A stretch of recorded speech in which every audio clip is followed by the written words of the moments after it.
Who's running for president?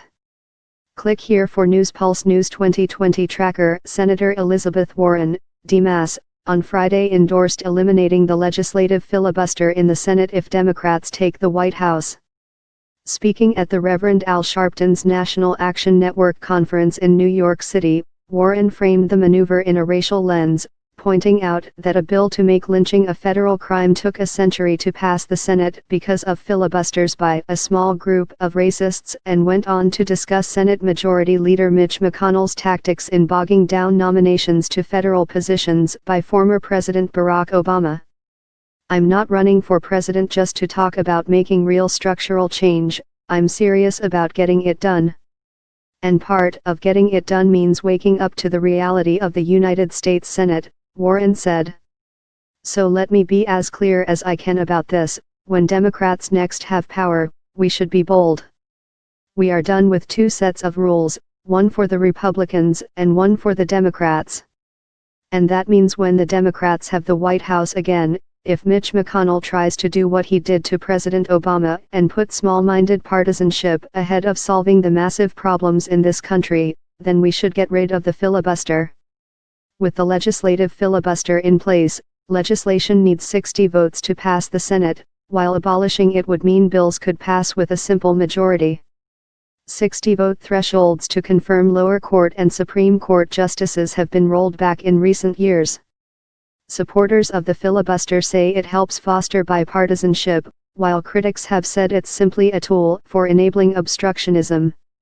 Warren is the first major candidate to call for its abolition. Her fellow senators Bernie Sanders, Kamala Harris, and Cory Booker have expressed skepticism at the idea, although Washington Governor Jay Inslee, a dark horse in the race, called for its removal in February. "I do believe that the time for the filibuster has come and gone," Inslee told HuffPost.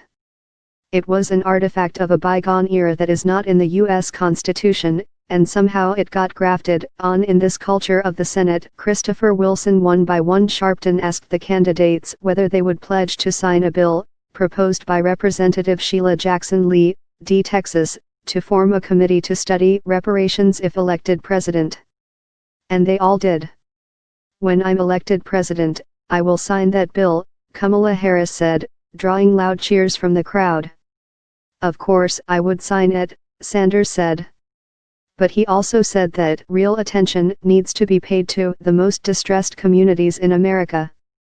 "We have got to use at least 10% of all federal funds to make sure that kids who need it get the education, get the jobs, get the environmental protection that they need," Sanders said. "We have to take on the racial disparities which exist in this country. I just want you to know, I had permission to hug Lonnie," Biden said after being introduced by International Brotherhood of Electrical Workers President Lonnie Stevenson, a man, at the union's annual conference in Washington, D.C., on Friday. Later Biden hugged a boy who was brought on stage to meet him. Speaking to reporters outside the conference following his speech, Biden addressed the allegations against him.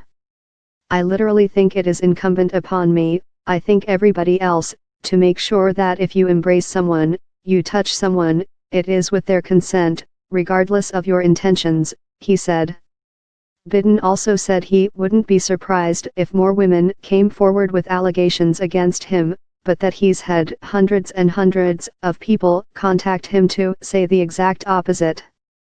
The 76-year-old said the complaints will change the way he campaigns. "It is important that I and everyone else is aware that any woman or man who feels uncomfortable should have the right to say, 'Hey, I'm uncomfortable with that,'" he said, adding, "I'm sorry I didn't understand more. I'm not sorry for any of my intentions." Biden was also asked about his all but certain potential presidential bid. "I'm told by the lawyers that I've got to be careful with what I say so I don't start a clock ticking and change my status," he replied. "But I am very close to making a decision to stand before you all relatively soon."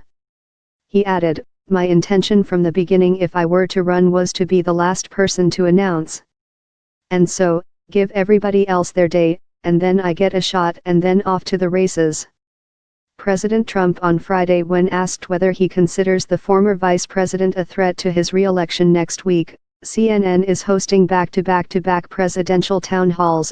Senator Kirsten Gillibrand, DNY, on Tuesday, Washington Governor Jay Inslee on Wednesday, and former Housing and Urban Development Secretary Julian Castro on Thursday. All are scheduled to air at 10 p.m. ET.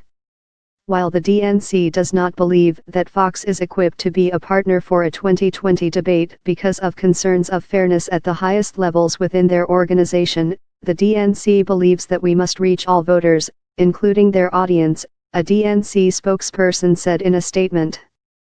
Therefore, candidates should do what they need to do in order to engage these voters directly. Bernie Sanders on The Daily Show with Trevor Noah. The early numbers show that Bernie Sanders took in $18.2 million in donations in the first 3 months of the year, including $5.9 million in the first day after his announcement.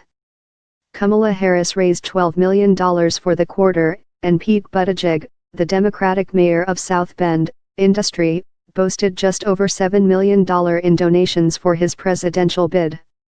The 12 other Democrats who have announced their candidacies have yet to release first quarter totals, but in the 24-hour period following their entry into the race, former Texas Representative Beto O'Rourke bested Sanders with an impressive $6.1 million haul. Senator Amy Klobuchar and former Governor John Hickenlooper both said their campaigns took in one-day donations of $1 million. David Knowles Representative Tim Ryan, D. Ohio, announced his 2020 bid on ABC's The View on Thursday. Representative Eric Swalwell, D. California, is expected to do the same on The Late Show with Stephen Colbert on CBS next week. Former Virginia Governor Terry McAuliffe is leaning toward jumping into 2020 race and is likely to declare next month, CNN reports. And Stacey Abrams, who narrowly lost her race for Georgia governor last year, is not ruling out a run for either the U.S. Senate or the White House.